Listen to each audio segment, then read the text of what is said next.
প্রচার শুরু করে দিলেন ঘাটাল লোকসভা কেন্দ্রে তৃণমূল কংগ্রেস প্রার্থী দীপক অধিকারী ওরফে দেব। আজকে একেবারে সেই প্রচার শুরু করেছেন দলীয় কর্মী এবং সমর্থকদের নিয়ে। সেই ছবি আপনারা দেখতে পাচ্ছেন, একেবারে লক্ষ্মীর ভাণ্ডারের আদলে কাট আউট নিয়ে প্রচার শুরু করেছেন দেব। সরাসরি কথা বলবো আমাদের প্রতিনিধি সোমনাথ দাসের সঙ্গে। সোমনাথ, কোন এলাকা দিয়ে প্রচার চালাচ্ছেন দেব?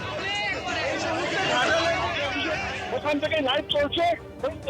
কি উন্নত মানুষের মধ্যে প্রচুর লোক রয়েছে, একেবারেই এখানে মিছিলে হাঁটাও যাচ্ছে এরকম অবস্থা রয়েছে। প্রচুর মানুষ ভিড় করেছে। এর আগে দেব এসেছিল এবং সেখান থেকে তিনি যেখানে ধূপ কারখানা পড়ে গেছে সেই ধূপ কারখানার কাছে যান, সেখানে গিয়ে তাদেরকে সাহায্যের আশ্বাস দেন। তারপর সেখান থেকে এসে এই র্যালি শুরু হয়। এই মুহূর্তে ঘাটাল পাঁশকুড়া রাজ্য সড়কের ওপর দেবের র্যালি চলছে এবং প্রচুর মানুষ একসঙ্গে এবং ভিড়ের যে শেষ পর্যন্ত নেই। এবং এর সঙ্গে রয়েছেন মন্ত্রী মানস ভূঁইয়া এবং এলাকার জেলা নেতৃত্ব। সুব্রজিৎ, সোমনাথ, তুমি আমাদের সঙ্গে থাকো। সেই ছবি আপনারা দেখতে পাচ্ছেন, একেবারে প্রচার শুরু করেছেন দেব। ঘাটাল লোকসভা কেন্দ্রের তৃণমূল কংগ্রেস প্রার্থী দেব লক্ষ্মীর ভাণ্ডারের কাট আউট সঙ্গে নিয়ে দলীয় পতাকা হাতে প্রচুর কর্মী সমর্থকদের নিয়ে মিছিল করছেন, প্রচার মিছিল করছেন দেব।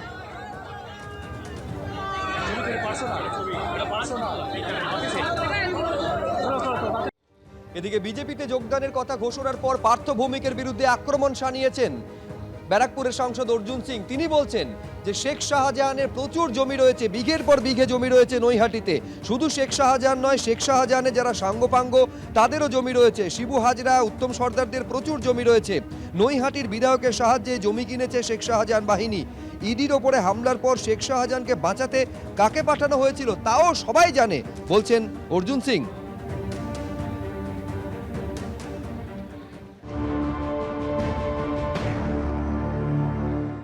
নৈহাটি থেকে তৃণমূল কংগ্রেসের যিনি প্রার্থী হয়েছেন, নৈহাটিতে কত মানুষকে কত ক্ষতি করেছেন সেই ঠাকুরের কাছে, বড় মার কাছে প্রার্থনা করে আসব কি সুদবুদ্ধি হোক, যাতে মানুষের উপরে অত্যাচার, মানুষের ঘর বাড়ি লুট, পুকুর ভরাট থেকে নিয়ে গরিপুর জুট মিল শ্রমিকদের সঙ্গে যে অন্যায়, জেনসন নিকোলসন কোম্পানির যে অন্যায়, সে মানুষগুলো যাতে আমরা বাঁচাতে পারি, আবার তাদেরকে সুষ্ঠু শান্ত রাখতে পারি।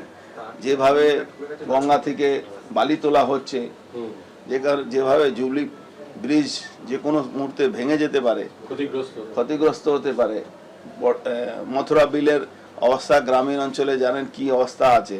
তারপরে ওখানে শাহজাহানের কত জমি, কত সম্পত্তি ওখানে নৈহাটিতে কেনা হয়েছে।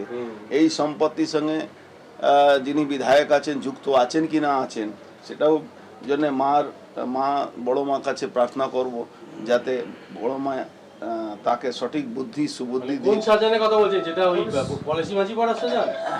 পলাশী মাঝিপাড়া শাহজাহান একটা আছে, কিন্তু আমি সন্দেশখালী শাহজাহানের কথা বলছি। সন্দেশখালী শাহজাহান আছে, আর যে ওর দুটো সাঙ্গপাঙ্গ ছিল কি শিবু, ওদেরও জমি আছে। ওদেরও জমি নৈহাটিতে বিঘা পর বিঘা কেনা আছে। সবই ব্যাপার আছে। কে সাহায্য করলো ওদের কিনতে? আরে বিধায়ক ছাড়া তো ওখানে কেউ সাহায্য করতে পারবে না। এখানকার তো রাজা, সব কিছু উনি আছেন, তো উনার ছাড়া তো এটা সাহায্য হবে না। আপনি ভাবুন কি জ্যোতিপ্রিয়া মল্লিকের পরে ওখানে সন্দেশখালীতে শাহজাহানকে বাঁচাবার জন্য, শিবু হাজরাকে বাঁচাবার জন্য কে কাকে পাঠানো হলো, কে গেল? আপনারা দেখেছেন, পার্থ ভৌমিকে গেছেন